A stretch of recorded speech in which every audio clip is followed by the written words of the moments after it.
Inyong mabati karon ang tulumanon, tubig sa kinabuhi. Ang tubig sa kinabuhi, hatud kanato sa GCIL ug watersoflife.net. Ug karon ania si Brother Lloyd Galion. Daghang salamat igsoon sa imong pagpadayon sa pagig-uban sa atong pagtuon sa sulat ni Pablo. O nasayod ko nga bayubay na nga mga espirituhanong butang nga imong nahipos sa atong pag-uban diri sa pagtuon. O hinaot ko nga dunay kay kaikan nga tapuson kini nga pagtuon. Niya na kita karon sa Roma 8:18 ngadto sa 22. Akong basahon, Patud Padre, alang kanako ang mga pag-antos karon dili katandi sa maayo kaayo nga kahimtang nga maangko nato unya sa umalabot. Kay ang tanang binuhat sa Dios naghinam-hinam na gayod nga nagapaabot sa higayon nga ipadayag na sa Dios ang iyang mga anak. Kay ang tanan nga gibuhat o tanan nga binuhat sa Dios wala makakampuot sa iyang katuyuan alang kanila.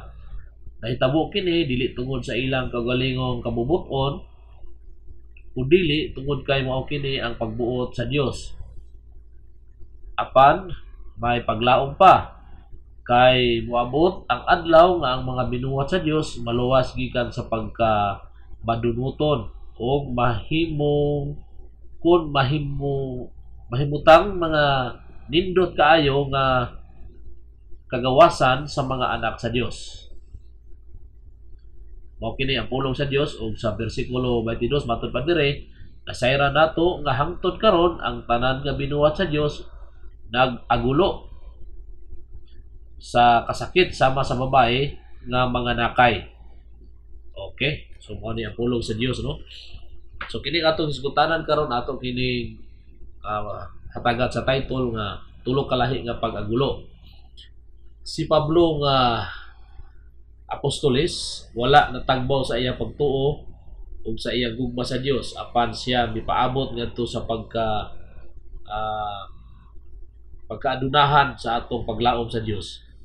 Nagahulat kita sa pagpadayag sa himaya sa Dios. Ikaw igsoon, naghulat ka ba niini? Kini ba ang imong katuyuan sa imong kinabuhi? Paghulat sa himaya sa Dios? Ayaw katagbaw sa solusyon nga gamay nimong problema. Kaya ang Dios nagdisenyo nga mutubos sa tibuok kalibutan. Paghandom sa dakong gasa sa Dios o kana mao kabaguhan sa tibuok nga binuhat dinhi sa kalibutan. So wala na nagpaabot sa ginagmay lang nga kasulbaran sa atong problema. Dili solusyon ang komunismo, dili solusyon ang usa pa ng mga ismo-ismo, dili kita mismo ang mga hayop, mga sagbot, usa pa mga kabutangan sa kalibutan, no? Pagkaluoy sa tao kinsa mao ang hinungdan sa sakit sa mga hayop. Nakabantay ka ba nga ang mga mata sa hayop nakapiyong nga puno sa kasubo? Dili tungod kay sila mamatay. Ang kalipay bibiya nila ug ang kamingaw ug kagubot mo mitunga. Sa tanang butang sa kalibutan, nung katapusan tanang hayop galantaw sa ilhanan sa himaya sa anak sa Dios, kay ang pag-abot sa Ginoo iyang anak kinsa na tawo sa espiritu muluwas gikan sa lawas sa ilang pag-antos. Sa maong panahon walay kabayo nga bunalan sa kasuko ug walay lamok nga kinibang mamaak. Kay gisaad sa Dios kanato ang bug-os sa kalinaw sa kalibutan diin matuman ang ikaduhang pag-abot ni Kristo kauban ang iyang tanang santos o mga anghel. Gahandom ka ba niini igsoon? Kini bang gihandom nimo nga maulian ang tanang mga pag-antos kalibutan, tanang mga pag-agulo diri sa yuta? Ang kinayahan nagantos sukan nga nahulog ang tao. Kay pinaagi sa pagpakasala sa tao, tanang ubos sa kamaduan nahimong salawayon. Mao nga si Pablo may paabot sa pag-antos sa pagbuhat nga maraming kasakit sama sa pagpanganak diin gadala sa anak sa Dios paduol kanato. Kay iyang pag-antos kanato ug sa matag hayop gusto niya nga mo ni paduol alang sa kaluwasan atong tanan. Mao bitaw karong panahon ang isuon nga grabe ang mga pag-antos sa kalibutan karon. Kung lagi ni panganak ang hiriyan sa Dios kay daghan ang mga kasakit sa kinaiyahan, mga tsunami, unsa pa na mga global warming, unsa pa na mga dagkong mga katalagman karon. Doon lang yun ipanganak ang iharian. Matod pa diri sa Roma 8, 23 hanggang 25, dili lamang kana apan kita usab adunay dako nga paabot no sa unang bunga sa espiritu nga kita sa atong kaugalingon nga gulo, sa atong kaugalingon nga lawas, ikag sa pagpaabot sa iyang pagsagop o pagtubos atong lawas. Kita po mismo iso nagpaabot po ta sa pagbalik sa Ginoo nga tubson niya tanan atong mga kasakit. Roma 8:24 kay sa diha nga kita naluwas sa paglaom, apan ang paglaom nga nakita dili paglaom. Nganong paglaom man kung kita nakakita na. Apan kung kita maglaom sa dili nato makita, kita maikag sa pagkulat kaya na ang kakugi. Mo ni soon nga naglaom kita no sa ginmoabot ang himaya nagisaad sa Ginoo. Ang mga anak sa Dios diri sa atong kalibutan gaagulo gid taon sa espiritu. Aron nga makumplito ra gyud no ang atong pagsagop ug kaluwasan. Kita gitubos pinagis pagtuo apan kita naginahanglan tubson nga takos. Karong adlaw kita nakaangkon sa inibang kahingpit sa atong kalag apan ang kumplito nga pagkahingpit gihulat pa sa pagbalik sa atong Ginoo. Paglaom ug pagsalamat una alang sa himaya nga muadhi sa kalibutan ang kinabuhi sa Ginoo nga ihatag nato. Wala kita naghandom og bulawan punundo kalipay apan gusto nato nga makita ang Dios Amahan, ang Dios Anak, ug Dios Balang Espiritu. Gahandom ka ba igsoon nga makita nimo ang Dios Amahan? Gahandom ka ba nga makita nimo si Kristo ug imong manunubos? Gahandom ka ba nga ikaw mamatay sa lawas nga masunog sa presensya sa himaya sa Dios? Ug ikaw mahimong walay katapusan suga kaniya? Kini ang gihandom sa mga santos, no? Mga nakatagong kinabuhi sa Dios nga mutungha sa panahon nga atong Ginoong Jesucristo bubalik na.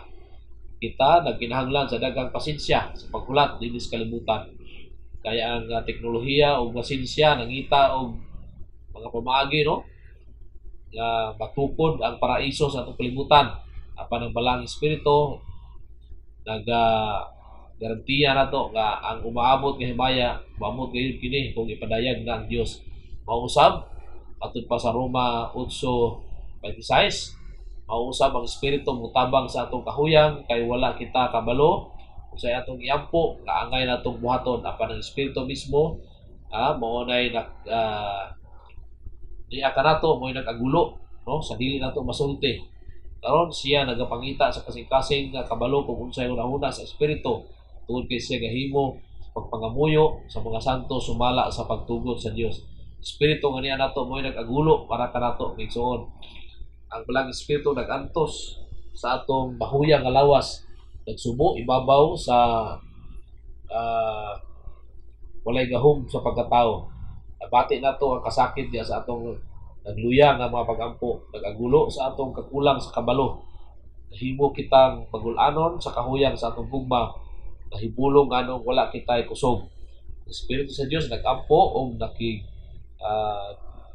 inlabot no sa mga santos, sa mga magtotoo. Bisan sa itong mga pag-ampo, sa espirituhanong pagagulo, alayon sa pag-ampo sa Ginoo, inimbaw ang pag-ampo sa balang espiritu. Busa itugyan imong gulingon ining pag-ampo aron ikaw maluwas gikan sa kahakog ug madala sa pagpasalamat, pagpangayo sa paagi sa paghigugma. Busa anus akaba walang bigit sa pagpangayo sa imong langitong Amahan, mag-ampo, magpasalamat sa tibuok nimong kasing-kasing. Pag-ampo na igsoon, balang Amahan, pasayloa kami sa among kahinay, kahakog, o kakulang. Iyahe kami aron mapalaan sa imong ngalan, aron mohimaya sa imong pagtubos ni Kristo sa tanang namong pagkatao, o mapaubsanon nga mong trabaho sa gahom sa imong espiritu. Ginoo, tugnuoy kami, na pagtuman ang paglaom sa espiritu, pag-ampo aron siya mahimuot sa paghandom sa imong presensya, pag-abot sa imong anak sa dakong himaya aron tibuok nga ibuhat maluwas kauban sa paglaom sa atong kasud. Amen. Mula pangutana igsoon kinsa ang nag-antos ug naghulat sa pag-abot ni Kristo. Salamat sa imong pagpaminaw. Adunay kahayuhan. Inyong nabati ang tubig sa kinabuhi.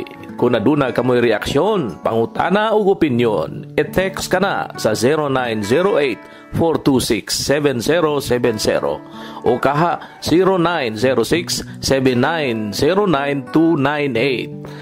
Sa dugang pagtuon o pagpaminaw, adto sa watersoflife.net, i-click ang Cebuano.